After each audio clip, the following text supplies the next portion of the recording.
Tomoni ndeko Fego faire gagner la merveille. Oaza moko ya baninga ya fali a posté. Aza muninga nete azali moto ya musala na ye amemelaka ye basaki et puis voilà kangaki ba photo c'est ça. Camarade de. Moi il tient mon sous la bango bien.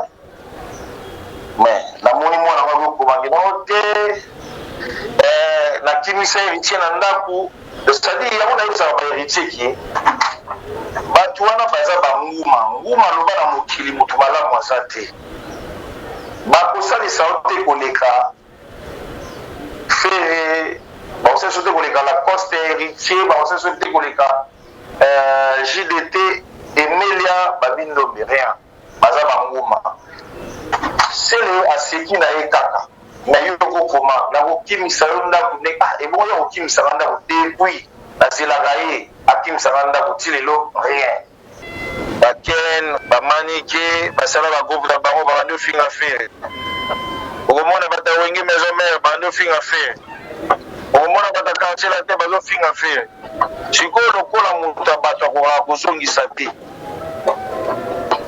salaki neti traumatisé il était c'est-à-dire que asongaki mwa nsima etango aye kobambula homme acoustique etant qu'artiste papa efrappé ecartonné musiciens mosusu bango bimisa baacoustique na bango les musiciens congolais sont mauvais moto ntango asali eloko abongo homme acoustique wana eza kitoko boluka bafai te o non bakoti studio o non acoustique ezaka boye te yango nga na kosenga na fe rigola Jésus de Nuance après confinement aya na France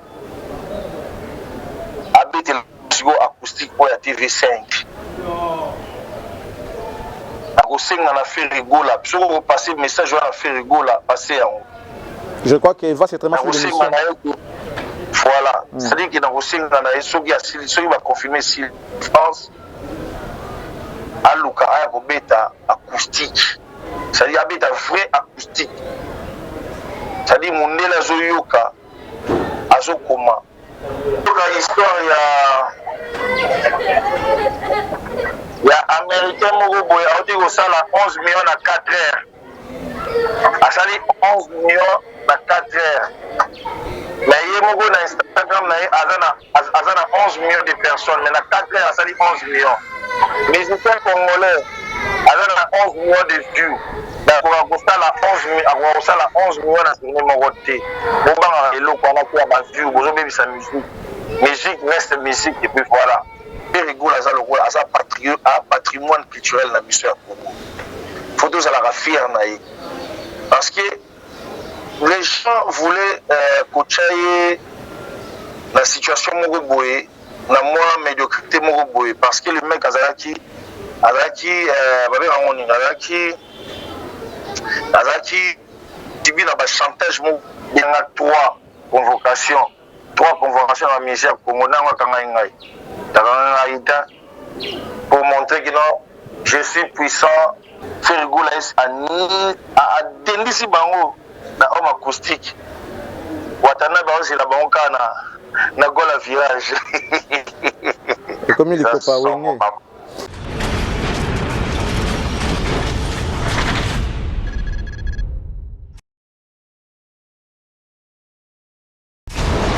fidèle internaute, merci beaucoup de nous suivre sur Cactus Télévision depuis Kinshasa. Merci beaucoup à vous tous qui êtes abonnés. Et ceux-là qui ne sont pas encore abonnés, abonnez-vous massivement parce que cette chaîne vous appartient. Merci à vous de pouvoir vous abonner massivement. Question de nous pousser pour que le travail puisse aller de l'avant. Merci beaucoup à vous tous. Restez avec nous. Continuez à nous faire confiance parce que nous, c'est la télé de l'excellence. On est en train de parler avec notre ami Célo Scram en rapport avec tout ce qui s'est dit, tout ce qui se passe.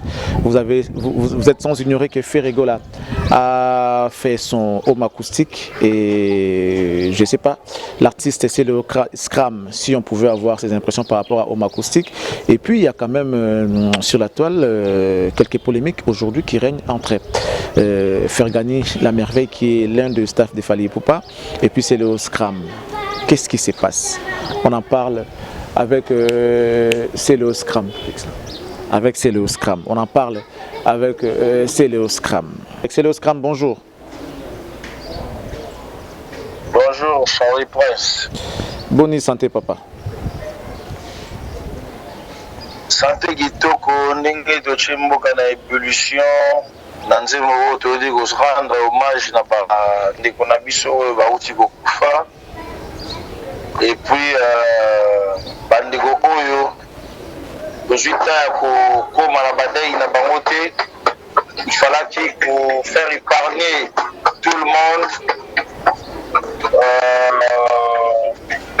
pour que baïba qui est tous ensemble na bango yango moni tout ça la nzembo kumbo nango loin des cieux avec des larmes nzembo wana ezali te moko batu nyonso basepeli nango baza d'accord nango donc ça dit banda ebimaki ti lelo nazozwa ba félicitations nazozwa ba appel ya ba famille ya ba défunte ba illustre disparu donc ça dit que batu tout baza d'accord na nzembo wana tout ça la bato babengango Covid-19 mais eza nzembo to rendre hommage et puis to expliquer bato pourquoi toyaki matanga te tozalaki na posa ya koya matanga mais eloko ekangaki biso ezalaki bongo pandémie.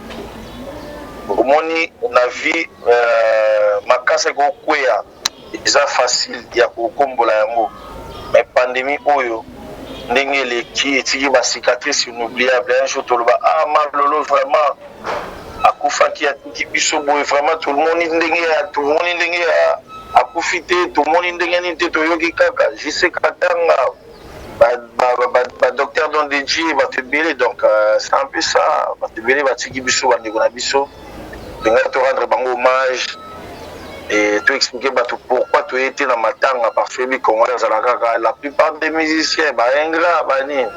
Et voilà, comme on l'a télé liboso ya koloba baingra banini, mais quand on a sorti les sons bango bazolo baliso sauté et puis voilà quoi donc biso sali hommage et puis koyebisa bato ke maladie wana ezo boma voilà quoi. Félicitations à l'artiste pour Loin des yeux avec de larmes, une très belle chanson qui certainement prouve à suffisance que vous étiez de cœur ou encore vous êtes de cœur avec toutes ces familles qui ont perdu leurs êtres chers, ce qui est tout à fait normal. Je l'ai toujours dit que la perte qui représente, les chagrins qui représentent la perte d'un être cher, moi je le souhaiterais à personne. Comme vous avez cité Malolo, Adrien Moukadi, ils sont nombreux qui sont partis. Vraiment, nous sommes de cœur avec eux. Mais félicitations. Mais et l'autre, remarquez que vu eux, Matara a été jusque-là, parce que bon, c'est aussi une affaire de vue. Vu eux, Matara, vous êtes toujours nassé. Charlie, comme la musique, où il y a vu, où il y a bêta. Et la musique, il y a sa musique. Ou soit, tu vas comme un rotan ou un abaron mutaka. Otamboli mutaka ondimi ke non balakisa yo na bakoza na bafi ebele bino vous préférez la musique on comprend rien, on comprend plus rien la musique avec des vues s'il vous plaît, on a vu déjà jusqu'à aujourd'hui ça fait 4-5 jours on a 25 000 vues c'est pas payé la grandeur artiste la grandeur n'a eu 5 jours 25 000 la grandeur et artiste, Nazali, artiste et Congo, tu as 80 millions d'habitants. Tu as 80 millions d'habitants. Surtout au ça, 1 million. La journée, mon côté, ils ont fait un bisota. Moi, j'ai sorti les sons. Tout bazar d'accord pour la son. Si vous faites un kénin, la triquer ma son. Pour le béco, mao, balongoli ba vu. Oh, balongoli nga certi, balongoli nga ligne à bleu. Pardon, papa. Dans la salle musique, le quoi déjà apprécier musique. Sur qui na YouTube nango au monde qui n'a pas tout nyonso. Papa. Plus de combien de 1000 commentaires, tout va apprécier son. Si il faut de ça à Sony. Donc on a boosté ma vie. Et m'a dit maman, tu as boosté la vision de peau. L'homme va vous la vie sans mot. Ouais, c'est ce qui arrive souvent. Lorsque toi tu ne peux pas, oh ya koki zara qui a boosté qui va boto là qui mais tout le monde a pété, tout le monde a boto les va vu en pété. Tout le monde a pété.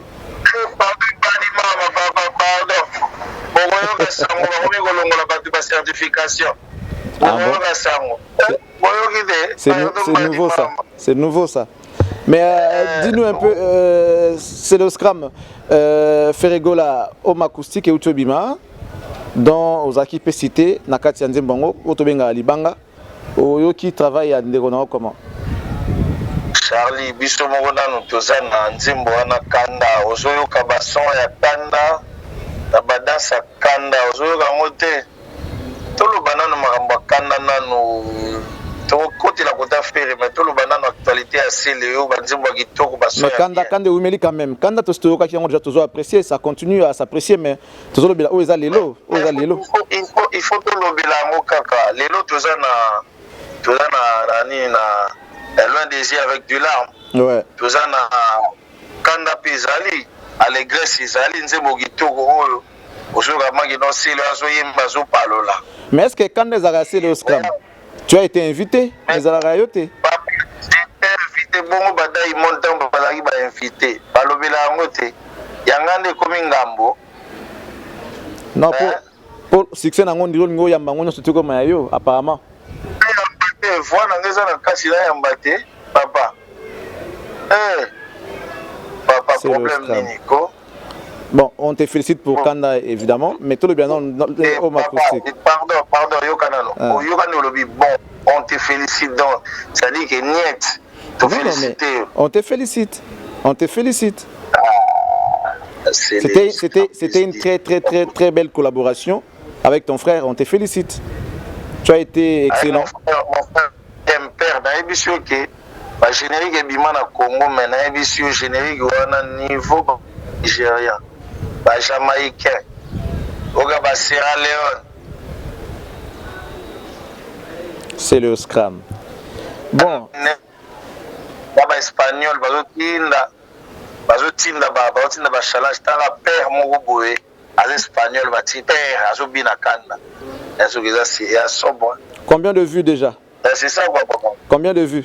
Kanda. Non, c'est très important, qui battent Sepeli. Les côtés les plus pété bolobelate.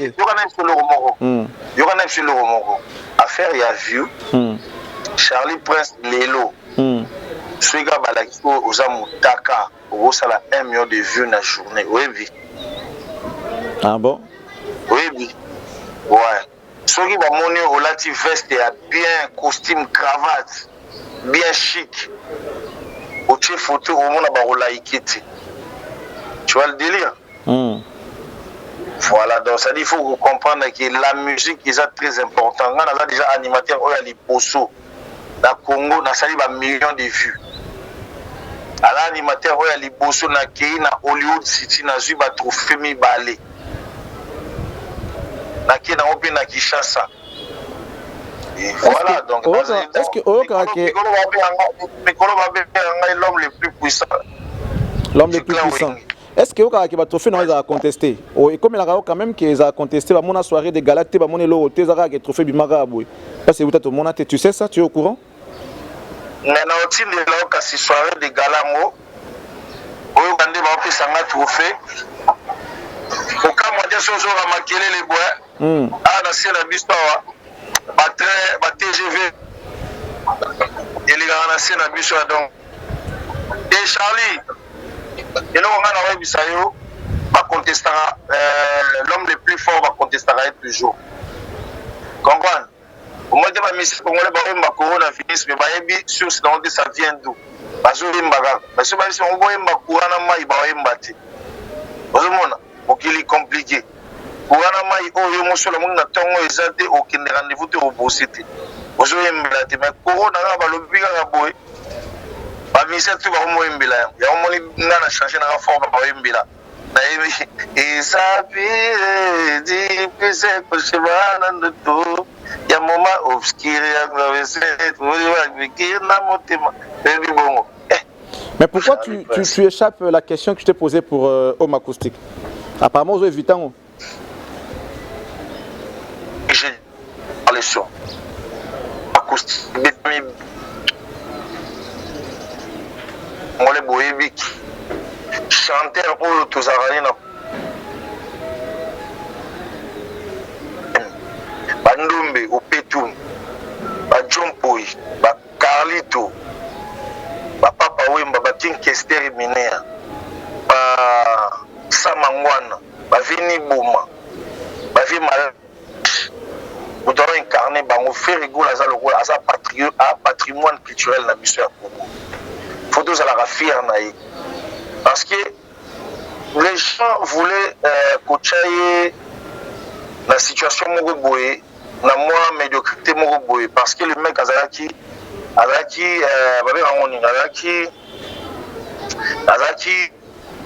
chantage, il n'était plus dans des réseaux sociaux. Au monde a boé, Baken, Bamanike, Basala Bagov, Baro, Bando Finger Fair. Au monde a Batawenge Maison Mère, Bando Finger Fair. Au monde a Batakanché la tête, Bando Finger Fair. Chico, le col à Moutabato, à Kosongi Sati. Saragina s'est traumatisé, il était, c'est-à-dire qu'à son moins Simba. Et tant que Bamboula, homme acoustique, et tant qu'artiste, papa est frappé et cartonné. Musicien, monsieur Barobi, mais ça va acoustique na bango. Monsieur Barobi, mais ça vive à la musique. Monsieur Barobi, mais ça va biographie. Dans un débat, Barobi est stressé pour voir comment les musiciens congolais sont mauvais. Au tout temps, ça les lots à bon homme acoustique, on est actito. Bon, le cabas faillite, oh non, pas côté studio, oh non, acoustique est là, et il y a un moment où on a fait rigola, Jésus de Nuance. Après le confinement, ailleurs en France, habite le acoustique pour la TV5. On a fait rigola, si on passer le message, on a fait rigola, passer en haut. Je crois qu'Eva c'est très mal fait l'émission. Voilà, c'est-à-dire que dans ceux qui va confirmer si France a Luka a bêta acoustique, c'est-à-dire a bêta vrai acoustique, c'est-à-dire mon nez la zoyoka azokoma et puis voilà papa. Masaka na trop. Au moins à côté c'est le bêti bango loin des yeux avec des larmes. Faire rigoler à Dendisi Bango na homme acoustique. Watana Bango c'est la banque na gola virage. Et comme il est pas wengé. Donc finalement faire essayer réveiller. Faire essayer réveiller parce que le qui n'a Jésus la mouka apparemment on dirait la mouki paie. Parce que tu l'avais dit l'autre fois dans live na Jésus la mouka.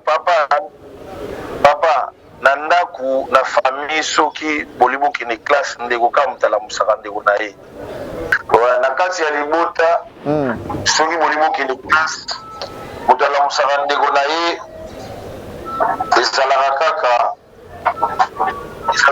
ndeko c'est-à-dire que ndeko soka lotala la famille ezalaka na ba ange gardien donc voilà.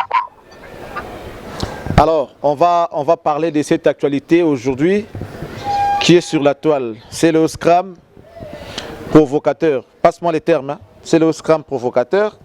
Je vais aller droit au but. Tout le monde indeko fego faire gagner la merveille. Au hasard moko ya baninga ya fali a posté. Aza muninga nete azali moto ya musala na ye amimela kai basaki et puis voilà kangaki ba photo c'est ça. Camarade. Ah au moins il va très bien, c'est pas grave. Aza ndengo lobiwana. Mais à poster la blog à Fali, bah vu na YouTube, bah vu na Instagram, bah Spotify, bah blog tout wana. Après on voit Céléo venir rigoler. Rigolade na yo, il a ça yenin. Que Isaïe solo te bakosi et pourquoi tu as fourré ton nez na bango frère. Oui bi ke boko na raté na bango entre guillemets. Charlie, c'est vrai. J'ai rigolé. Pourquoi j'ai rigolé? À chaque fois ba fanatique na bango ou bien bango mo ba faux compte na bango ceux qui battent eloko ba ya ko taguer à chaque fois ngai ba taguer chaque fois héritier ata batche eloko na mbote ata batche eloko na ndombolino ata batche eloko wapi ba ya ko taguer ceux qui ba taguer Charlie tant ba taguer nga ko taguer ça neti ba komi dans ça dit ba bendi kombo na batche na ba identifier yo ba identifier donc ça dit ba identifier nga siko yebisanga tant ba identifier nga na ideni natala tant natali aseki ba emoji wana na chaki wana eza na cha ngote kosekana nga ezalaki te kino ye mwana botangi kombo wana aya kolubaki no aya kofinga mère na nga osomo koseka na ngai ayebi te soki ezalaki keno na tiaki yango ezalaki waw ayebi te. Olie botanga nano ke selela aseki koma yo okoki koboma koma yo moto aseki yo kokoseka kaka me oke kofinga héritier ya bato. Namonaki héritier kuna kosola na bango bien, namonaki héritier kuna kosola na bango bien, mais namoni mwana ngo yokomangi nango te. Nakimisa héritier na ndako, c'est-à-dire yango nayebisaka bahéritier ki bato wana baza banguma aloba na mokili moto malamu aza te, bakosalisa yo te koleka fere, bakosalisa yo te koleka Lacoste héritier, bakosalisa yo te koleka JDT Emilia babindombe rien, baza banguma. Sele aseki na ye kaka na yo kokoma na kokimisa yo ndako nde ebongo ya kokimisaka ndako depuis nazelaka ye akimisaka ndako ti lelo rien. Donc oyebisaka nga na ye nazwa bato zela pardon, oyebisanga nazwa bato na nga toya tosala na yo face à face tete à tete. Est-ce nga naza camarade na yo? Est-ce nga na camarade na yo? Na camarade no tete tostafa place moko te ekozala ntango mosusu naoliataka banzusi yo koye wana déjà tostafaka place moko te nakoya tosala no tete à tete mpe nga na boss. Donc ça dit nga naza boss yo oza moto ya mosala osalaka na FVT, c'est-à-dire il faut luka ntango mosusu buna maître mira ye moto akosa charge na eza maître mira moto akosa charge na ye maître mira ana kinda akosa charge. Donc ça dit il faut mona bato moko boye batimila, c'est-à-dire ke ana haine il faut yoka makambo abimisi wana kofinga bamama héritier namonaki azoloba bien mpona bango azominimize déjà wata déjà na kimi yo kimisa wata na ndako wata yelo réponse oyo ya maya moto ekwei na ndako na bino. Charlie, c'est des gens oyo balingaka komontre bakatini sont forts en Europe, bakino déjà bakozwa yo liberté, fraternité, égalité. Ata français ana droit kobeta yo mbata te ozomona. Donc makambo balobaka wana bakrimasa bato oyo bayebi france te epuis nga naza moninga na ete awa otindelanga maloba wana epuis voilà Charles, c'est ça. C'est quand même okomprendre ke sikoyo ke bango bazalaka na bafaux bacompte na bango oyo omonaka batiaka bazaire batie drapo ya zaire drapo ya congo babatamaka nsima nango bakoya batage yo ntango batage ngai bakende bloke fanatique na bino atage ngai oidentifie nga yo bloke ete nga nasiki na nga nakomi eloko moko time naseki ya kyo epete sur bakable, c'est-à-dire ozala na moral wana na moral ya makasi te ofingi nga nano nga naseki ofingi lisusu naseki olo comprendre ke moto aza na ye na banere nde mona yo te ozomona. Et ça Charlie, c'est des gens qui ont la haine bato bana haine na bato puis voilà. Mais les gens se posent des questions, est-ce qu'il fallait casser le racket? Attends, tu aurais passé ton chemin au Talika Bolé qui n'a pas lieu de place au Sekabon parce que premièrement on aura provocation. Mais Charlie dans le bien yo ofandi mana restaurant de luxe mutu moko boya koti aseki na ye abimi yo tanke oyebi kino oza na yo bien olati no bien makambo no nyonso bien wana la ma oke na ye wana ça se voit que nous avons faible d'esprit nga na seki pour nga avant na bloquer jamais na fanatique na nga na Instagram ou bien na Facebook na bloquer jour wana nde na bloquer 2 ou 3 et na bloquer ma fanatique te ozomona on bloquer ma fanatique te, c'est-à-dire fanatique a droit na liberté d'expression Instagram na ngezali et voilà. Qu'est-ce que tu penses maintenant dans tout ça? Maman Fingami, Bablogo, Salam, Lobami, Lobami, on a accès. Qu'est-ce que tu penses? Papa, vous pensez nani? Vous pensez nani? Baza va mal éduqué. Et mon ami qui va mal éduqué. On a refait na lingala, na chiluba.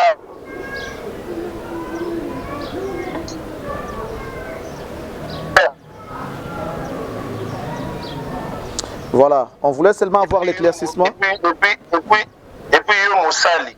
Otine ya malobato beta na tête à tête. Yo mosali, vraiment. Yo me marasaki.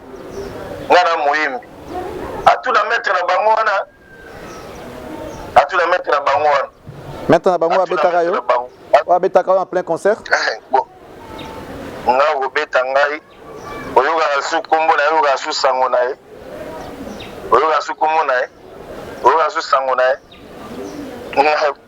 Charlie, ils ont battu Moussou battu Charaté au Limois. Ils ont battu Moussou battu Charaté au Limois. C'est-à-dire au Limois, c'est-à-dire au milieu vide. Et voilà. Tout ça dans la pandémie, tout ça dans la corona, au bino vous passez à la bobé tabatou. Vous passez pour ça la tête à tête, vous finissez à battre. Oh, bah, moi, il m'a banté bien. Vraiment, il m'a tout ça, il m'a combiné, il m'a tout ça, il m'a kanda, Charlie. Au moni, même Moutambongo. Achaka mbwa kanda makasi tena ndaku naye. Kwani bana wospa mutu. Wospa maka una rasha bongo, ça montre quelque chose. Dans la vie, il faut savoir lire les signes du temps. Ngo yebisanga tiko donc faire rigoler bimisi homme acoustique kaka jour wana. Bino pe boko bimisa babio wana. Tele bimisi nzimbo wana ya loin des yeux. Pour ils ont cartonné. Jour wana bino boko bimisa ça dit que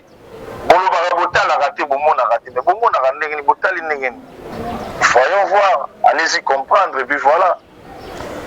Mais c'est quand même normal, bah ça la promotion à Moutnabango, c'est quoi de plus normal, bah vanter, bah mérite naïe, bah honneur naïe. Moi je sais pas là où ça fait mal. Bon, au moins Mikolo le ça là on acoustique bon. Monsieur Docteur, tu dois cigare. Monsieur Docteur. Voilà. Merci c'est le scram. Sinon c'était que pour avoir un peu d'éclaircissement parce que tu es qui les Kambouté, tu as côté monte tous les deux côtés. Nous on a vu la provocation mais c'est le tu expliques non bataga qui yo yango kendaki et puis voilà il y a eu ce qu'il y a eu. Qu'est-ce que tu peux faire pour réparer ces erreurs peut-être? Et bon moi ça on erreur. Bangonde faut babinga basenga pardon. Voilà. Babenga yo basenga pardon, c'est ça? Bah oui, faut basenga pardon, yo finga kija yo zanani. Prêt à pardonner? Prêt à pardonner, c'est le scrum. Maman nanga sa kufana yo finga ya musalani. Héritier watanabe avant bobeta conseil na après bobeta conseil a so la bino bien. A ce que de ba problème na ba fanatique na ye. Mais dans la motema na bango ndenge ezalaka o non héritier watanabe. Il a dit ton pote de maison mère, il n'a pas cité héritier. Azalaki na ba ambouina héritier. Azolo va bien qu'il pote à maison mère c'est héritier. Azalaki na ba ambouina héritier. Bakina na ndako héritier, ba buka porte. Héritier ali na studio. Héritier pe na retour nango akwesela bango car ya ma ya moto.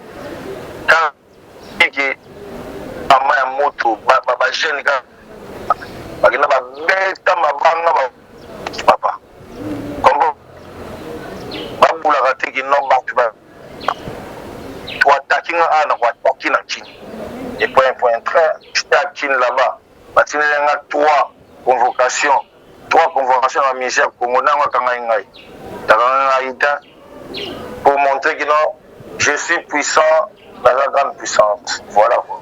Merci Célo Scram, l'homme le plus puissant. Merci à toi de nous éclairer. Merci beaucoup. On se revoit peut-être prochainement. Merci Charlie. Il faut dire à ma fanatique de s'abonner massivement. La chaîne YouTube Nanga Célo Scram. Instagram Nanga Célo Scram officiel. De s'abonner. Mayoka musique il y a bien. On Zeleza. Il y a de quoi s'abonner parce que vous en avez macasse. Il y a de quoi s'abonner, vous en avez macasse. Et car il communique tellement moulaï. Il faut pas s'abonner vraiment. Charlie, la musique est car ils ont pour les Ligue des Champions T, les Association T, les Division T. La Ligue des Champions T, qui est Cristiano Ronaldo. Il y a critères. Toyebi qui est en première division, Marseille a la Ligue des Champions de Toyebi, Marseille a la Ligue des Champions de Toyebi. Mais la musique, c'est ça qui au monde Inosbi, lelo inos bien ça la fierté à Congo ovanda boye robino pas zobeta ovanda boye bina fina zobeta ovanda boye gaz mawita zobeta nani akokanga bango yebisa nani akokanga bango mais na football logo ezaka ba division arbitre ezali puis voilà c'est ça na musique ezaka qui dans logo te voilà producteur te ye na linga te aye reproduire te c'est ça. Voilà Charlie Prince. Merci, mais n'empêche pas de forcer ma vie, abonner ma vie peut coller ça bien bien parce que la musique elle est bonne mais bon côté on est besoin à moi c'est pas grave. Forcer et Simba. Charlie, nalobi Allô? Oui papa. Aussi une histoire il y a américain moko boy a dit que ça la 11 millions à 4 heures. A sali 11 millions à 4 heures. Mais il y a beaucoup d'Instagram, il y a 11 millions de personnes, mais dans 4 heures, ça dit 11 millions. Les musiciens congolais, il y a 11 millions de vues. Donc, on a 11 millions dans ce numéro de thé. On va le qu'on a fait à vue, on va sa musique. Musique reste musique, et puis voilà. Merci Céloscram. Merci beaucoup. Merci Charles. C'est très bien. Voilà, c'était la Céloscram. Merci beaucoup. On voulait que apporter la lumière sur ce qui se passe aujourd'hui. Céloscram, les gens disaient que c'était la provocation vis-à-vis de faire gagner la merveille, qui est l'ami de Fally Ipupa. Mais l'artiste a expliqué que non. Il a été tagué par cette publication, par les fanatiques, soit des Fally, soit les amis de faire gagner la merveille. Raison pour laquelle, lorsqu'il a été tagué, tant à mon publication, à ce qui n'a eu, à ce qui, voilà, après, bon, il y a eu ce qu'il y a eu, on est frères. Après tout, on va se dire que musique il y a bitumbate, musique il y a guerre, musique et sa musique, à sa définition, c'est l'art de combiner les sons d'une manière agréable à l'oreille. On dit que la musique adoucit le mers, la musique rassemble les gens, la musique accompagne les humeurs. Donc, ce qui te et comme ma bémingi. Donc, voilà. Donc, c'est à vous d'établir les responsabilités. Cela a expliqué. Vous avez compris. Selon Fergani, c'était une provocation de la part de Céloscram. Selon Céloscram, ça veut dire qu'il a été tagué. Raison pour laquelle, aïe, à ce qui bien pour la publication donc nous faire gagner et puis voilà il y a ce qu'il y a eu ce qu'il y a eu donc vous pouvez comprendre au bas approche il y a CLE va conseiller CLE prochainement mambo batako taraté au plus approche à faire gagner ça peut faire gagner que non bon c'est vrai que tout ça il faut toujours savoir comment modérer un mon jeune Tiboé c'est resté tout le monde ali au perdre de crédibilité na yo vis-à-vis il y a Mokili voilà ce sont des choses oh c'est ngomingité quoi donc on est frères après tout on est congolais. On est congolais, Fally c'était un congolais, Céléo c'était un congolais, nous sommes tous congolais. Quand on a pour mettre ça congolais, nous devons avoir une autre façon de traiter nos différents, nos petits problèmes, nos guerres. Il y a les moyens, il y a toujours les moyens de le faire. Merci beaucoup à vous. C'était que ça, cet éclaircissement que je voulais apporter.